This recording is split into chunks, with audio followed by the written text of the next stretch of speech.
Halo, Assalamualaikum. Apa kabar pemirsa? Senang sekali saya Erlang Purbaya akan menemani Anda selama kurang lebih 1 jam ke depan dalam acara Bincang Tokoh Antv yang tentunya akan menghadirkan para narasumber maupun tokoh-tokoh yang kredibel dan juga inspiratif. Saya ingin juga menginformasikan pada para pemirsa jika para kurir bertugas pada hari ini selalu menerapkan protokol kesehatan dan telah melakukan swab tes antigen.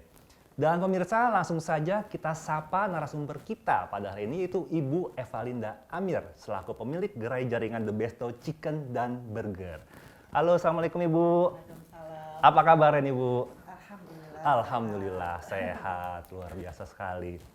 Ibu lahir 24 Oktober 1964 di sebuah desa yang disebut sebagai Kampung Sarjana ya Bu? Betul. Benar ya Bu ya? Boleh diceritain nih Bu, masa kecilnya seperti apa nih? Oke. Ya, alhamdulillah saya lahir di satu desa namanya Ampang Gadang. Ampang Gadang. Ya, di Kabupaten 50 Kota, Kabupaten Payakumbuh 50 Kota. Sumbar, ya. Dan kemudian saya terlahir dari anak petani. Ya, terlahir sebagai anak keempat dari 4 bersaudara, Mas Erlang. Oh, paling terakhir ya Bu ya? Iya, alhamdulillah. Kemudian Kemudian saya beruntung sekali karena saya mempunyai seorang ayah. Ini beliau. Ini ayah ya Bu dari ya? saya. Ya. Luar biasa Ya, sekali.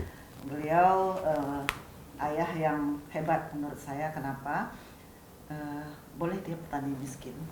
Beliau selalu mengatakan, "Nak, boleh bapakmu ini petani miskin, tapi kalian harus sekolah yang tinggi semuanya." Dia katakan seperti itu. Dan kebetulan memang kampung kami itu disebut Kampung Sarjana karena tidak ada rumah yang tidak mempunyai sarjana. Oh, itu. Iya. Seperti itu. Oke. Kemudian karena saya melihat bagaimana perjuangan ayah saya itu untuk menjadikan anak-anaknya itu sarjana. Nah, saya sebagai anak paling kecil dong, Ya. menyaksikan bagaimana ayah saya, kalau orang bilang gali lubang tutup lubang, ayah saya itu gali lubang tutup empang, Mas. Bukan lubang lagi Bu, tapi empang ya. Masya Allah. Nah, disitulah saya melihat perjuangan seorang ayah seperti itu dan ibu saya, muncul cita-cita kecil saya. Oke. Ya. Dimana cita-cita kecil biasalah ya, anak SMP, SMA itu. Saya harus merubah keadaan ini. Iya. Saya harus menjadi pahlawan di keluarga saya. Nah, itulah cita-cita kecil. Kemudian terus kami berlanjut ke sekolah. Alhamdulillah kakak-kakak saya jadi sarjana.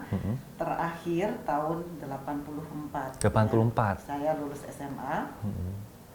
Dan alhamdulillah ya Allah karuniakan saya kemampuan sehingga saya menjadi mahasiswa undangan ke IPB Bogor. Wah. Nah, tapi di saat itu ayah saya mengatakan, "Nak, Bapak sudah nggak sanggup, Bapak sudah tua, ya, tolong bagaimana kalau seandainya kamu nggak usah kuliah?" Nah, di situ Mas, saya betul-betul terdiam. Kenapa? Karena saya tahu persis ayah saya itu sudah berjuang berat, dan saya tidak bisa ngomong. Nah, sementara saya selalu juara dari kecil, sekarang harus menghadapi kenyataan, keterima di IPB tapi nggak bisa berangkat. Karena terbentur biaya ya. Biaya. Tapi disitulah muncul seorang pahlawan lagi dalam hidup saya, yaitu kakak saya yang persis di atas saya. Oke. Beliau menjadi dosen honorer di Politeknik ITB. Kalau ITB, dulu namanya. iya. Kalau sekarang Politeknik Bandung Iya. Nah, beliau honorer di sana. Honorer. Namanya Bapak Refrizal. Oke. Dia langsung bilang pada ayah saya, "Pak, sudah biarkan adik saya menjadi tanggung jawab saya. Ya, yang penting dia bisa berangkat ke Bogor." Iya. Gitu. Mas Erlang tahu nggak, kakak saya itu sebagai honorer gajinya saat itu 80.000 80.000 ya Bu ya? per bulan. Dan 50.000-nya harus untuk saya. Iya, itu berat sekali ya keputusannya ya. Iya. Nah, itulah ternyata yang saya semakin kuat tekadnya adalah bahwa saya harus merubah ini. Alhamdulillah saya bersyukur dilahirkan dari orang tua yang hebat, kemudian disambut oleh kakak yang sangat sayang kepada saya. Ya, saya nggak ada lain, saya harus berhasil. Nah, di saat kuliah, singkat cerita saya kuliah dan saya berusaha untuk tepat waktu. Dan di saat itu saya mencoba ingin bekerja sambil kuliah. Tapi kakak saya mengatakan, "Gak usah, itu nanti akan memperlambat kuliahmu." Nah, kebetulan saya dengan kakak itu jaraknya hampir 6 tahun. Oh, lumayan jauh ya Bu ya? Lumayan jauh. Tetapi karena dia sudah bertekad menyekolahkan saya dia sampai menunda pernikahannya. Nah ini jadi Oke. beban saya lagi, semakin memperkuat tekad. Ah. Jadi yang saya lakukan adalah saya genggam cita-cita kecil itu, dan benturan demi benturan, masalah demi masalah dalam selama saya kuliah itu memperkuat tekad itu. Gitu. Oke, luar biasa Nah, sekali. saya nggak tahu bagaimana caranya, Iya. tapi tekad itu tetap saya bawa. Gitu. Bahkan di saat kan kita selama kuliah itu kan ada pulangnya ya. Iya, benar. Nah, pulang kampung, naik bis. Kan? Iya. Nah, di situ ayah saya mengatakan, nah kebetulan ayah saya itu hanya bisa membuatkan ibu saya rumah kecil yang nggak pernah selesai. Oke. Artinya hanya di apa? Kalau zaman dulu itu kan dilempar-lempar gitu ya, Iya. ininya, tapi nggak dihalusin. Oh iya ya, semennya ya Bu ya. Semennya. Iya oke ya. Dan rumah itu kecil, satu kamar, Iya. satu ruang makan, satu dapur, satu ruang tamu, persegi begitu aja. Iya. Nah, kemudian ayah saya mengatakan, waktu saya pulang liburan, boleh dapat jatah setahun sekali ya, pulang. Iya. Nah, pulang Basamo. Pulang Basamo. Iya. Nah, di situ ayah saya mengatakan, bapak, saya manggilnya bapak ya. Nah, saya hanya ini bisa memberikan kepada ibumu. Nanti kamu yang melanjutkan. Oke. Nah, itu tahun 85 setelah 85. tahun saya sekolah kuliah di Bandung, di Bogor. Nah, kemudian di situ saya merancang. Mas, luar biasanya tahun 85 itu saya merancang di belakang rumah kecil saya itu yang nggak pernah selesai. Iya, nggak pernah selesai. Nah, saya ada kolam ikan. Langsung saya gambar tahun 85 itu, saya akan membuatkan orang tua saya rumah seperti ini. Ya, saya gambar. Ya, gambarnya orang bukan arsitek. Iya. Ya, gambar Coret-coretan kasar aja ya, Bu ya. Jadi ini nanti saya timbun nih, kolam ikan ini saya timbun nanti begini. Nah, itu saya genggam terus. Sampai bapak saya bilang, emang kamu bisa? Pak, doakan saya. Insya Allah. Nggak ada yang nggak mungkin, Pak. Iya. Udah, saya berangkat. Ya, kekuatan yang membuat saya menghadapi hal-hal segala macam rintangan itu adalah ya keberseraan kepada Allah. Karena setamat SMA pun alhamdulillah saya selalu melakukan yang namanya puasa Senin Kamis. Iya, Masya Allah. Kemudian tahajud itu terus saya lakukan sambil impian nggak boleh lepas. Nggak boleh lepas, benar. Apapun itu. Iya. Oke. Gitu, Mas. Nah, Ibu, lalu didikan orang tua yang paling Ibu ingat nih membekas ya ke Ibu dan ke kakak ini seperti apa sih didikan kedua orang tua? Saya itu dari kecil sama bapak saya itu selalu dibilang begini, dikasih kesempatan mengambil keputusan sendiri. Oke. Nah, selalu berdiskusi. Bapak saya itu demokrasi ya, Bu ya, benar ya. Karena saya ingat banget, saya waktu itu masih kelas paling kecil peserta camping. Yang waktu pramuka. Waktu pramuka, oke. Anak-anak yang lain masih dilarang sama orang tuanya. Tapi saya tanya ke bapak saya, bapak saya cuma mengatakan, nak, katanya, kalau menurut kamu banyak manfaat dan mudaratnya, silakan pilih. Manakan mana gitu loh. Jadi suruh memilih dari kecil. Nah, disitulah bapak saya betul-betul demokratis dalam hal itu. Dan di situ ya kita betul-betul belajar. Nah, yang satu lagi yang sangat berkesan bagi saya adalah bapak saya itu nggak pernah menyerah orang. Nggak pernah nyerah. Dan yang sangat terkesan bagi saya, Mas, walaupun beliau selalu mengatakan bapakmu ini petani miskin, tapi kepeduliannya kepada orang lain, Masya Allah. Saya nggak menyangka tuh begitu banyak yang merasa dia itu dibantu sekolahnya oleh bapak saya. Oke. Sampai saya tahu, sampai hari itu. Dan itu, alhamdulillah, itu berkesan bagi saya dan insya Allah itu saya teruskan. Nah, dan sekarang juga hal seperti itu pun diteruskan oleh anak saya. Masya Allah. Jadi walaupun dengan keterbatasan, kita tetap harus bisa membantu orang lain ya, Bu ya. Oke, baik, seru sekali nih Bu Eva. Dan pemirsa, kita akan lanjut lagi setelah komersial break berikut ini. Ya, dan pemirsa masih bersama saya Erlang dan juga Ibu Evalinda Amir. Kalau tadi kita sudah berbicara tentang sosok Ibu Eva yang berasal dari sebuah desa kecil yang disebut sebagai Kampung Sarjana, dengan keterbatasannya diterima di PB ya Bu ya. Nah, ini gimana nih Bu rasanya ya Bu ya? Dari sebuah desa yang kecil diterima di sebuah kampus dengan yang kota besar. Ya kan? Bergengsi pula lagi kan, IPB. Gimana nih Bu rasanya? luar biasa Mas Erang ya. Alhamdulillah saya bersyukur sekali karena dari semua siswa di SMA saya satu-satunya yang keterima di IPB. Satu-satunya Bu? Nah, PMDK pertama. PMDK pertama, luar biasa sekali. Ya, kemudian di saat itu sebetulnya ada keterlambatan ya pemberitahuannya. Saya udah datang, udah sedang mengisi formulir di Padang. Saat itu saya pengen menjadi dokter. Dokter. Ya, karena kan di saat itu ya memang biasalah untuk mengangkat keluarga itu ya dokter lah kan gitu. Nah, saya sudah mengisi formulir di Padang. Tiba-tiba bapak saya datang, "Nak, kamu keterima di IPB. Ini kamu mau ambil nggak?" Waduh, bagaimana? Akhirnya saya pulang ke sekolah dan sekolah mengatakan kalau kamu nggak ambil nanti sekolah kita di blacklist. Oh gitu, Nah, oke. akhirnya saya berangkatlah. Dan itu pun dengan keterbatasan karena apa? Orang tua saya nggak mampu. Iya. Tapi saya bersyukur sekali SMA itu saya keterima beasiswa. Luar biasa. Yang diberikan 6 bulan sekali. 6 bulan sekali. Nah, pas yang kedua itulah dengan itu saya berangkat pakai ongkos itu. Ya, singkat cerita, ya maklumlah orang dari desa kecil, yang kehidupannya sulit. Nah, yang paling berat yang saya rasakan adalah di saat begitu kita masuk ke kampus yang begitu megahnya, apalagi kalau anak-anak dari Jakarta pada pakai mobil. Benar banget Bu. Iya. Itu. Nah itu akhirnya keminderan lah. Iya. Tapi saya bertekad saya harus bisa gitu. Memang untuk semester tahun pertama itu kan kami masih kuliah bersama di IPB itu. Nah, waktu kuliah pertama itu memang tidak bagus nilai saya karena lebih kepada melawan keminderan. Iya, benar. Nah, itu. Tapi alhamdulillah akhirnya saya begitu penjurusan, saya kenapa memilih dokter hewan?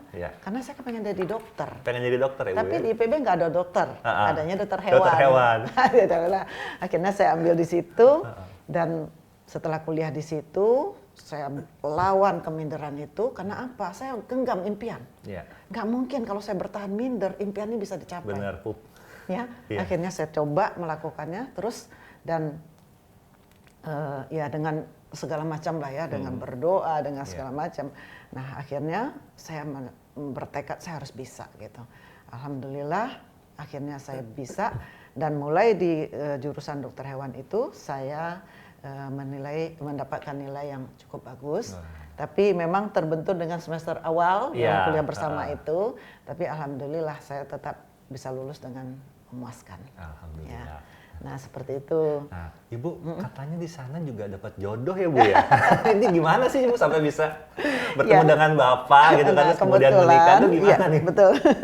Jadi di kuliah di kedokteran hewan itu kampusnya terpisah. Ya dari IPB secara yang lain kami terpisah di satu lokasi yang namanya Taman Kencana. Taman Kencana, Nah, jadi karena mungkin ketemunya itu aja, banyaklah terjadi inbreeding Mas. Iya. Nikah sesama dokter hewan gitu. Jadi waktu itu ya dari teman sahabat, teman curhat, ya akhirnya berjodoh lah. Singkat ceritanya seperti itu.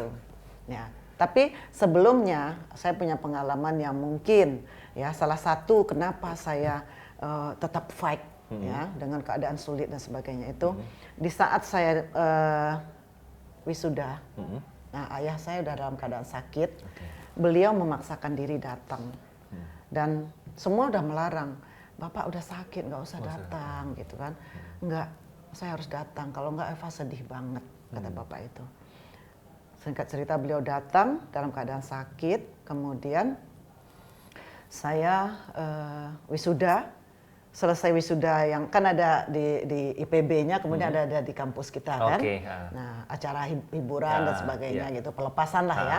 Nah, di situ pas acara resminya IPB selesai, bapak saya udah nggak bisa lagi ikut karena sakit.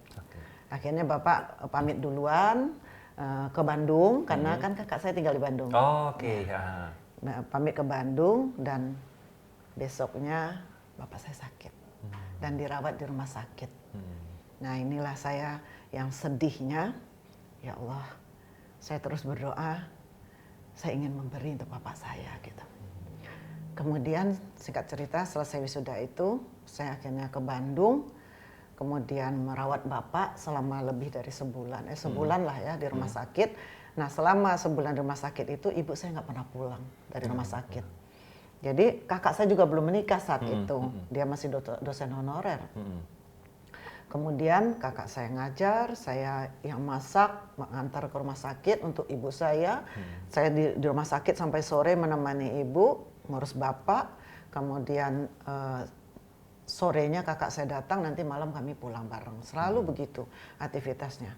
Nah, saya kan belum bekerja, Mas. Ya. Di saat itu nggak sengaja ketemu teman saya. Kan dia juga di farmasi.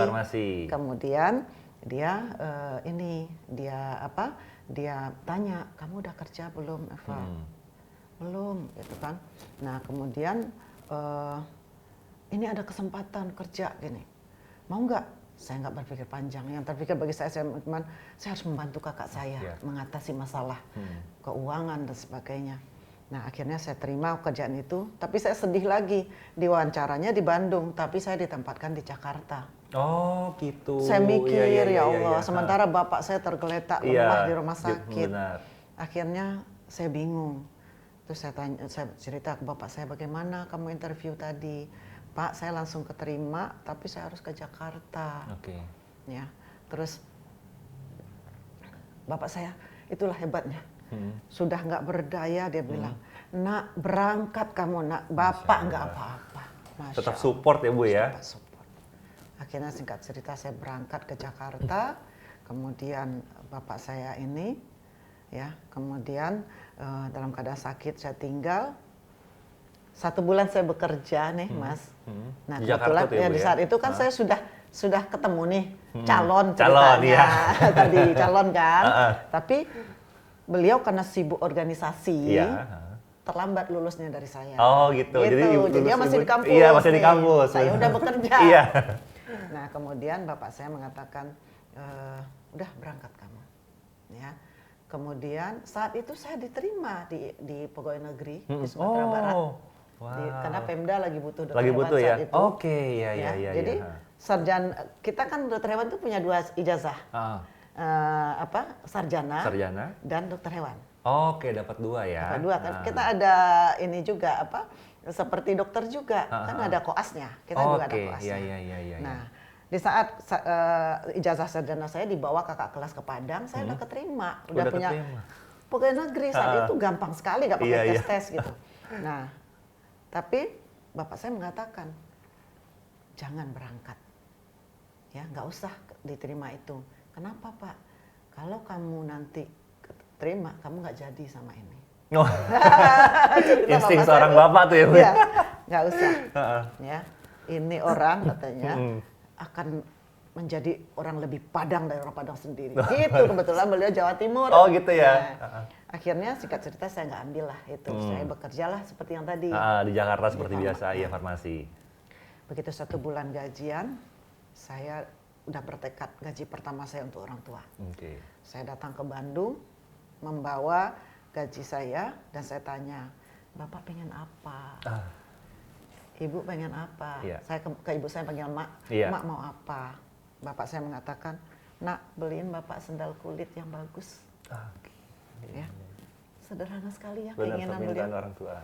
Kedua, ibu saya mengatakan, belikan saya mukena yang bagus. Tapi tahu sendiri tahun 89 gitu Mas, ya tahun 90 ya. Nah itu masih habis gaji pertama saya untuk mereka, untuk beliau. Ya, tapi saya senang. Cuman yang sedihnya Mas,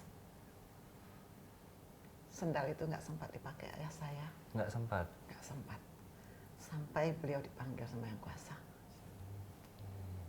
Disitulah saya betul-betul merasa terlambat untuk ayah saya. Dan situ tekad itu muncul lagi Mas. Makin kuat ya Bu? Saya tidak boleh terlambat untuk ibu saya. Ya, sedih sekali saya saat itu. Tetapi justru itu menambah tekad saya. Saya nggak boleh terlambat untuk ibu saya. Semenjak itu, ibu saya tinggal dengan saya sampai 16 tahun di Jakarta. Ya. Nah, kemudian setelah 1 tahun saya bekerja, saya akhirnya berumah tangga. Nah, di situ. Nah, bagaimana mulai usaha ini? Saya bekerja, ya, waktu itu suami juga bekerja. Kemudian kita udah, wah kalau begini nggak bisa nih. karena kita sama-sama dari keluarga sederhana, ya. Mm-mm. Nah, kekuatannya adalah semua dua-duanya pengen memperbaiki keadaan. Iya. Nah, akhirnya kita sepakat untuk membuat suatu bisnis. Karena hanya oke. dengan bisnis kita bisa mengangkat keluarga, Oke. gitu.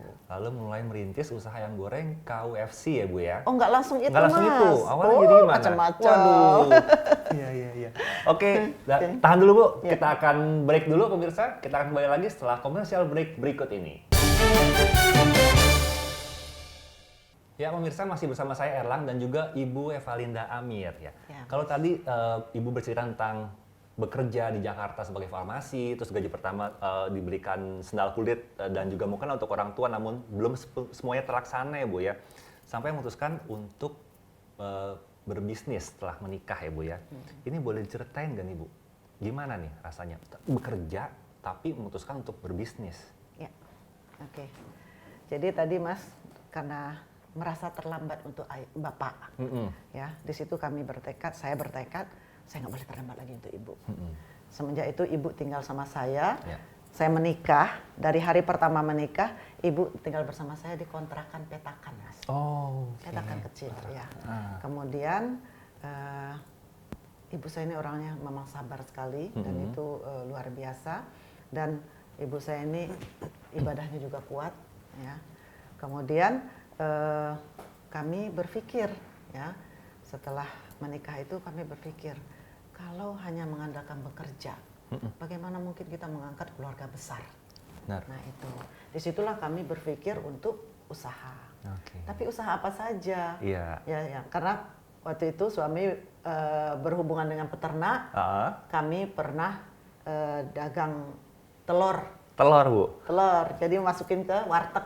Oke, warteg. Iya. Dan itu pun dengan modal minjem. Oh iya. Ya, dari peternak. Iya. Kemudian pernah juga dagang kambing kurban. Nah, kita dimodalin oleh waktu itu dia menjadi kakak kelas kita yang menjadi kepala dinas peternakan. Bapak almarhum Suhaji. Aduh, terima kasih ya Bapak. Tapi sekarang beliau udah nggak ada. Kemudian kami dagang lagi apa saja, mulai lagi dari ayam potong. Ayam potong. Ayam potong ini kami masukkan ke rumah-rumah makan Padang. Oh, oke. Nah, jadi bermodal minjam lagi nih ayamnya. Nah, minjam semua berarti ya Bu ya? Jadi menjaga kepercayaan orang. Ya, ini benar. kata kunci. Ya, kami dipinjamin ayam, kemudian kami masukkan ke rumah makan Padang. Tapi di situ kami berpikir, apa sih? Kenapa kok masih bisa diutang orang? Warung Padang kalau kita, kan pagi subuh kita anterin, sore atau malam kita jemput uangnya. Tapi kadang-kadang malam nggak ada orangnya diutang lagi. Di situ kami mulai berpikir apa sih yang nggak bisa diutang orang? Harus penjualan langsung. Nah disitulah kami berpikir kok, oh iya ayam goreng gitu. Nah singkat cerita kami membentuklah yang namanya KUFC. KUFC. Ya. Kentuku Fried Chicken. Kentuku Fried Chicken. Ya, belilah. Itu artinya Bu ya? Belilah Kentuku Fried Chicken kami gitu kan. Nah dari situ kami mencoba merintis masih sambil bekerja. Sambil bekerja ya Bu ya? Iya. Nah kemudian saat itu akhirnya suami memutuskan berhenti. Di saat itu saya sudah punya anak 1. Nah pas punya anak 2 kami terus mengembangkan. Itu masih kaki 5 ya. Masih kaki 5 ya sih. Oke. Ya, dan itu tapi kaki 5 kami beda. Oh, oke. Ya. Tampil selalu beda, pakai seragam. Kemudian bungkusnya itu kami sablon, tetap beda. Kertas baru, HVS baru. Well prepare banget jadi Bu ya, membedakan dengan yang lain ya. Dan kami juga menggunakan minyak yang berbeda ya. Pokoknya semua mengikuti perusahaan-perusahaan besar gitu tapi kita standar kaki 5. Kemudian singkat cerita kami menjalankan itu sampai omset bagus, akhirnya saya memutuskan berhenti bekerja di tahun 97. 97 untuk berhenti ya setelah lebih kurang 8 tahun saya bekerja. Nah kemudian di saat itu anak saya 2, ya 6 tahun dan 3 tahun. Kemudian saya full membantu suami, udah kita full ke ayam goreng. Ya udah kita jualan, kemudian terus berkembang. Tapi baru nggak lama habis saya keluar ternyata krismon terjadi. Iya 98 ya Bu ya. 98, Masya Allah itu bukannya krismon lagi, kristal. Kristal apa tuh kristal Bu? Krisis total. Krisis total. Krisis Ya, total kenapa? pemirsa. Kenapa total? Karena makan aja kami susah waktu itu. Anak saya yang SD, ya 9 bulan tidak bayar SPP Mas Ari. 9 bulan Bu? 9 bulan. SPP-nya 9.000. Hmm. Bayangkan 2 orang dokter hewan, anaknya SD saja nggak kebayar. Sampai dia nangis, hampir nggak boleh ikut ujian, nggak bisa terima raport. Ya, di situ. Ya, akhirnya dalam kesulitan itu kami dagang apa saja. Akhirnya semua tutup. Karena apa? Saat Krismon itu, kan orang berpikir yang penting ada beras dulu. Benar. Yang tadinya ayam goreng di depan satu mall kaki 5 saya itu bisa habis 100 ekor. 100 ekor tuh, Bu? itu, pas Krismon 3 ekor nggak habis Mas. Waduh. Habis. Gini sama- banget ya Bu ya? Iya. Akhirnya berhenti, kami dagang kue. Kue dorayaki. Kue makanan dorayaki. Doraemon. Oh iya, saya tahu kue dorayaki. Kemudian piscok. Iya, Apa saja. Yang penting menghasilkan. Tapi yang terjadi apa? Begitu sulitnya. Karena hari ini untung kuenya, tapi terigu langsung naik. Oh, oke. Besoknya. Jadi itu terus. Tapi kami Masya Allah. Dalam keadaan ya namanya orang tadinya usaha ayam tiba-tiba berhenti, masih ada bon yang tertinggal. Iya. Nah, Masya Allah, di saat krisis itu tidak hanya masalah itu, kami pun ditagih pakai marinir segala macam, dibentak-bentak. Dan itu betul-betul membuat kami lelah. Kadang-kadang hampir menyerah gitu. Ya Allah, akhirnya. Tapi satu kekuatan. Nah, ibu saya dan anak-anak. Ya, ibu itu selalu mengatakan, "Nak, kata jangan kamu belikan mak apa-apa. Mak hanya ingin sebelum Allah panggil mak ingin bersujud di depan Ka'bah." Masya Allah, disitulah kekuatan itu saya genggam lagi. Kemudian anak-anak juga, ya walaupun dia tidak pernah ngomong anak-anak ini, tapi pastilah ingin seperti anak orang lain. Iya. Ya ingin punya rumah, ingin punya kendaraan, ingin sekolah tinggi, betul nggak? Iya, benar. Nah, akhirnya itulah kekuatan saya. Kami saat itu dagang bolu kukus yang saya kocok pakai tangan. Iya. Karena apa? Listrik hampir dicabut, Mas. Oh. Telepon udah dicabut, Iya. listrik hampir dicabut. Nah, akhirnya kami dagang apa saja yang bisa. Nah, di saat itulah anak saya, saya betul-betul, ya Allah, mana ditagih-tagih sama orang kan, dimarah-marahin sama orang. Akhirnya saya menjadikan ibu dan anak-anak saya kekuatan untuk impian ini. Iya. Di saat saya lelah hampir menyerah, pulang jam 11 malam. Kami berangkat orang belum bangun, kami pulang orang udah tidur pulas. Sampai di rumah lelah yang bukan main. Kekuatan saya adalah saya datang ke kamar ibu saya dengarkan lagi. Beliau lagi tidur pulas. Iya. Saya berusaha dengarkan hatinya. Nah, mak pengen bersujud depan Ka'bah. Langsung saat itu saya ambil bantal, Mas. Saya tutup muka saya teriak sekencang-kencangnya. Bismillah ya Allah, saya bisa. Seketika itu darah mengalir lagi ke kepala saya. Semangat datang lagi. Ya, Bu. Nah, begitu juga saya masuk kamar anak saya. Saya dengerin. Anak saya mengatakan, yang nggak pernah mereka ucapkan. Iya. Mama, kami ingin seperti orang lain. Ingin bersekolah tinggi, ingin punya rumah bagus, ingin punya kendaraan. Itu pun saya jadikan motivasi, saya ambil bantal, saya katakan lagi, "Nak, doakan mama. Mama bisa, nak. Bismillah. Allahu Akbar." Itu terus saya lakukan hampir setiap malam, Mas. Hampir setiap malam. Jadi teriak di balik bantal itu Tinggal di menjadi bantal. ritual saya. Iya, benar-benar. Jadi ekspresi juga Ibu ngeluarin nih Bu ya. Ya, dan Iya. akhirnya itu langsung. Habis itu saya wudhu, sholat, dan bawa dalam doa. Iya. Itu yang selalu saya lakukan. Dan alhamdulillah akhirnya kami bisa bangkit lagi dari tadinya tutup semua. Ya, dengan pertolongan Allah ada orang percaya kepada saya. Dipinjamin saya ayam 5 ekor, Oke. 10 ekor, 20 sampai 40. Akhirnya sampai bisa lagi buka semua kaki 5 itu. Oke. Dan terus berkembang sampai 17 tahun, Mas. kami 17 di kaki tahun. 5. Iya. Nah, kemudian kami coba urus patennya. Si KUFC ini ya, Bu ya, oke. Ternyata nggak bisa, Nggak Mas. bisa. Ya kan persamaan bunyi dan sebagainya kan iya, nggak benar, bisa. benar. Nah akhirnya kami carilah beberapa alternatif dan akhirnya dapatlah The Besto. The Besto. The Besto. The Besto. Jadi oke, gitu ya artinya ya. Iya. Iya, iya. Itu. Wah, Bu, dari tadi kan ngomongin ayam mulu nih Bu ya. Ya. Saya boleh ngeliat dong proses produksinya The Besto ini seperti apa sih? Boleh. Boleh, di Bu, sini. ya? Ya, kita di sini ada produksi, ada logistik dan juga ya ini kantor pusat. Oke, nah pemirsa jangan kemana-mana. Setelah ini kita akan melihat proses produksi The Besto seperti apa. Kita akan kembali lagi setelah commercial break berikut ini.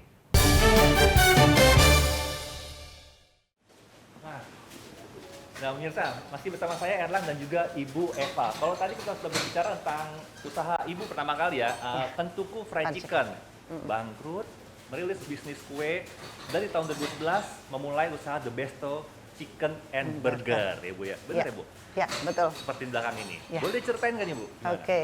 Jadi karena dimulai dari 2011, kami sebelum 2011 artinya begitu udah setelah krisis kami bangkit kembali dengan nama masih KUFC Mas. Masih KUFC ya? Ya, kemudian terus kami kembangkan, kemudian tahun 2011, Ya, 2011. kami mencoba hak paten. Hak paten.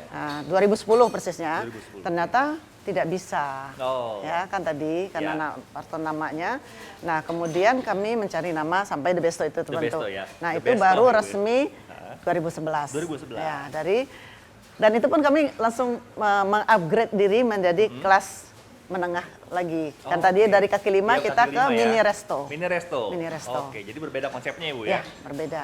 Nah, jadi yang kaki lima ya tahu sendiri kan cuma take away Ya. aja. Jadi kalau sekarang udah ada makan di tempatnya ya. Oh, luar Nah, biasa. tapi kelas kami ambil adalah menengah ke bawah. Menengah ke bawah. Segmen yang kami pilih. Karena apa? Sesuai dengan visi dan misi kami. Oh, iya. Visinya iya. adalah menjadi fried chicken dan burger terbaik di kelasnya. Luar biasa sekali. Ya, di kelas menengah ke Di kelas bawah. menengah ke bawah ya Bu Ya. ya. Dan kemudian misinya adalah menjadi jalan maslahat bagi banyak umat. Masya Allah. Ya minimal Ya. seperti sekarang kan Ya. ribuan karyawan. Benar. Ya, alhamdulillah. Iya, iya. Nah itu memang sesuai dengan cita-cita kami. Kemudian nah proses produksinya ini setelah di-upgrade menjadi mini resto, Ya, mini resto. kami tambahkan burger. Dulu hanya ayam. Dulu hanya ayam. Ya, Oke. sekarang burger. Ya, burger dan berbagai produk lain, ada spaghetti, ada kentang, ya seperti itu ya. Kemudian minuman juga. Nah, patty-nya itu kami bikin sendiri. Ini berarti ya Bu ya? Ya, ini adalah proses pembuatan patty. Patty. Oh, Jadi kami bikin sendiri, ya. Nah, kalau untuk produksi ayamnya, dulu kami produksi sendiri. Oke. Tapi sekarang lebih banyak di RPA. Artinya kami nggak perlu tempat lagi. Oh, RPA sudah rumah potong ayam, Ya, ya sudah sudah kerjasama artinya ya Bu ya? sudah menyediakan tempat untuk kita. Nah, di sana ada karyawan kami. Jadi segala oke. prosesnya sampai pembumbuan, sampai packing dan sebagainya, sampai blast freezernya Ya. di sana. Artinya tetap QC dikontrol dari The Besto-nya sendiri Iya, dari Ibu sendiri iya ya? ada karyawan kita di sana. Kemudian setelah beku kita bawa ke sini. Nah, di balik ini adalah cold storage kami. Di balik sini? Nih, Oh, ya. oke. Jadi untuk menyimpan di sini dan sebagian langsung dikirim ke outlet-outlet seperti itu. Ya. Nah, Ibu, The Besto sendiri sekarang memiliki berapa banyak gerai sih Bu dan berapa karyawan? Dan di mana aja sih Bu ini gerai-gerainya nih Bu? Oh, ya, sekarang kami The Besto itu kan kami pecah-pecah berapa perusahaan, Mas. Ya, Ya, ada yang kemitraan, ada yang swakelola itu dengan PT-PT yang berbeda. Ya. Kemudian sekarang juga karena usaha ini kan sudah dipegang anak saya. Oh, udah dipegang, udah diturunkan Saya ya, Bu, ya? memulai bisnis ayam goreng. Saya lagi hamil anak kedua, ya, namanya Mas Renggo. Mas Renggo. Nah, sekarang dia sebagai direktur utamanya. Mas Renggo yang pegang ini Ya, semua kebetulan jadi? hari ini beliau lagi ke Bandung. Oh, oke, iya, iya. Nah, kemudian karena dipecah berbagai perusahaan, nah ada kita bikin second brand lagi, Oke. ya, yang dipegang juga oleh Mas Renggo, namanya Lazato. Lazato. Nah, juga ada minuman The Seruput. Oh, The Seruput. Wah, ini anak saya suka banget nih buat The Seruput. Ya, Iya, iya, iya. jadi dari 3 itu total outletnya semua kalau The Besto itu lebih kurang 270 outlet. 270 outlet? Ya. Oke. Yang tersebar di Sumatera Barat pastinya, kampung Ya. halaman. Kampung halaman ya Bu. Kemudian Pekanbaru, Pekanbaru ya. Kemudian juga Jabodetabek, Ya. Bandung, kemudian Jawa Timur, Jawa Timur. Surabaya, kampungnya, Ya. papanya Papa, anak-anak iya, gitu iya. ya. Kemudian kalau untuk Lazato itu lebih banyak ke pinggiran seperti Tasik, Oke. Ciamis, Iya. kemudian Purwakarta, Purcika, ya dan sebagainya. Ya, kemudian The Seruput itu hampir mengiringi The Besto dan Lazato. Oh, gitu. Oke. Nah, Ibu, sekarang kan kita lagi di tengah pandemi COVID-19 ya, Bu ya? Ya. Kita ngomongin omset nih, Bu, dan trik Ibu. Ini gimana sih cara menghadapinya ya kan? Mungkin banyak banget pelaku usaha yang bisa dikatakan gulung tikar ya, Bu ya? Ya. Nah, kalau The Besto sendiri dan anak perusahaan gimana nih, Bu? Ya, ini sudah pandemi ini hampir ulang tahun, sudah ulang tahun Benar, ya. udah ulang tahun, Bu. Udah Karena ulang tahun dulu yang kami pertama. berpikir, ya pandemi ini paling seperti flu burung. Iya, benar. Nah, begitu kan setelah bangkrut 98 itu kan kami mengalami lagi masalah di flu burung 2000. 2005 ya, Bu Ya, ya? itu masih 2005. QFC ya. Masih QFC ya, oke. Nah, begitu pandemi datang kami berpikir, wah paling 3-4 bulan begitu. Iya. Wah ternyata sekarang sudah ulang tahun Ulang masih tahun, belum selesai. Belum selesai, benar. Nah, pada 1 tahun pertama itu kami memang kesulitan. Karena apa? Orang sangat takut dengan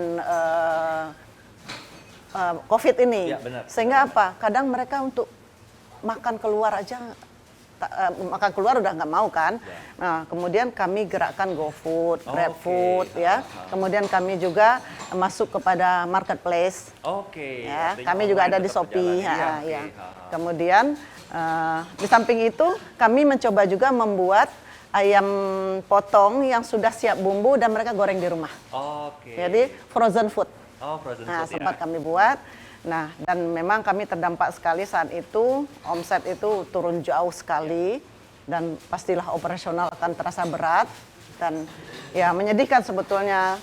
Tapi kami waktu itu terpaksa juga mem-PHK karyawan. Oh, tetap ya. Ya. Tapi alhamdulillah sekarang sudah mulai terbiasa orang. Jadi yang lebih meningkat sekarang memang makan di tempat apalagi PPKM. Iya, benar. Nah, tidak boleh ya. Iya. Nah, jadi menyiasati itu ya akhirnya GrabFood dan itu GoFood dan marketplace ini yang BUMN ya. meningkat. Oke. Nah, pemirsa, kita akan kembali lagi setelah komersial break berikut ini. Saya Erlang dan juga Ibu Eva ya. Ya. Ibu, kalau tadi saya melihat di sana kita proses produksi patty dan chicken ya, Bu ya, ayam ya. Ya. Nah, kalau di sini sekarang apa nih, Bu nih? Oh, ini adalah gudang logistik kami. Gudang logistik. Gudang pusat ini. Ini gudang Jadi pusatnya. nanti akan dikirim ke stokis-stokis Oke. sama kendaraan kita. Nih kebetulan baru datang nih dari supplier ke sini. Ini ya? beras. Beras. Ya. Kemudian, nah di sini nanti akan dibagi-bagi oleh tim pengiriman ke stokis 1, 2, 3 dan seterusnya. Gitu. Oh, gitu. Bandung pun dari sini. Pusat dari sini Logistik. semuanya. Ya. Oh, Nah inilah produk-produk yang kita gunakan. Ya, ini beras yang sudah di ini kan di packing semuanya. packing semua. Ah, ah. Ada beras. Ya, betul. Semuanya ya, Bu ya. Oke. Ini semuanya ini lini bisnis Ibu yang pimpin semua atau gimana sih, Bu? Kan tadi udah dibilang Mas, sudah diturunkan ke anak. Mas Renggo ya? Mas Renggo. Mas Renggo jadi yang handle. Oh, Iya. ini gimana nih, Bu? Ceritain dong. Ya, sekarang Mas Renggo masih pada tahap kami bimbing sama Oke, papanya iya. gitu. Jadi ya kami pasti terus memantau dan sekarang dipegang sama Mas Renggo. Iya. Tentulah dengan kekiniannya. Kekinian. Ya, kalau kami adalah generasi kolonial. Iya, benar, kolonial. Jadul gitu mesti dibilang ke Kolonial. gitu ya. Iya, iya. Nah, sekarang dipegang oleh milenial Oke. gitu. Ikut perkembangan zaman ya, Bu ya. Benar-benar. Ibu selain berbisnis ternyata aktif di bidang keagamaan dan juga kegiatan sosial nih, Bu ya. Ibu suka membantu kaum duafa, mendirikan rumah tahfiz Al-Qur'an ya, Bu ya. Ini boleh ceritain kan Ibu seperti apa? Iya, Mas. Karena apa? Saya kan tadi udah bilang bahwa saya terinspirasi ayah saya, bapak saya. Ya, bapak saya itu orangnya sangat sosial dan kemudian saya merasakan sulitnya hidup, maka saya banyak aktif di kegiatan sosial. Ya. Ya, kami juga berperan terutama pada kegiatan Minang. Ya, Oke, Kalau iya, Minang. iya, iya. Saya di berbagai organisasi, koperasi dan sebagainya. Nah, kemudian saya juga mendirikan rumah tahfiz. Ya. Kenapa? Karena saya merasa terlambat untuk anak saya. Ya, anak saya tidak ada yang hafiz Al-Quran. Nah, kemudian saya dirikan untuk miskin dan duafa, Ya. ya anak miskin dan duafa, dan alhamdulillah memang masih kapasitas kecil, ya. Ada 2 rumah, 1 laki-laki perempuan. Nah, dan yang 1 rumah itu mereka boarding, kemudian tinggal di situ dengan orang tua angkatnya, guru mereka sendiri, suami istri. Ya, jadi betul-betul 80% itu hanya ngaji, menghafal Al-Quran. Kemudian 20%-nya adalah pelajaran umum itu seperti homeschooling. Ya, ada guru khususnya. Kemudian ikut ujian persamaan. Dan itu baru tingkat SD. Baru tingkat SD. Nah, inilah kenapa saya sangat bercita-cita ingin punya pesantren. Mudah-mudahan bisa Ya. cepat terwujud ya Bu ya. Doakan. Amin. Kenapa? Saya Iya, pengen iya. sekali masa tua saya ingin menua di pesantren. Ya, kemudian kegiatan sosial yang lain ya berbagai kegiatan saya ikuti. Ya, apa saja yang bisa saya bantu, juga kami menggalang dana untuk beasiswa mahasiswa.